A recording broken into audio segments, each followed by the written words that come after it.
When you face God in judgment, sino ang mga abogado sa inyo? Sige nga. Nagkakaso kayo sa lupa. Haharap kayong lahat sa judgment, isa-isa. And who do you think will be your lawyer in heaven? To vet for you. Who do you think? Yourself? Your religion? Sino sa akala ninyo ang mag-aabogado sa inyo doon? Maghanap kayo ng mag-aabogado sa inyo doon. Wala. Ay di ikaw mag-abogado sa sarili mo. Anong sasabihin mo? Lord, pasensya ka na ha, kasi hindi pwede yun sa langit. Kaya ako dito, pag kayo pumasok sa ministry ito at naniwala kayo, ako abogado nyo.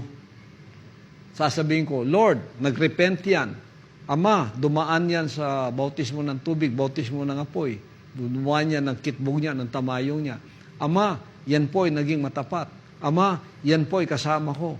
Nagtiis hanggang sa katapusan. Yan po ay kasama ko.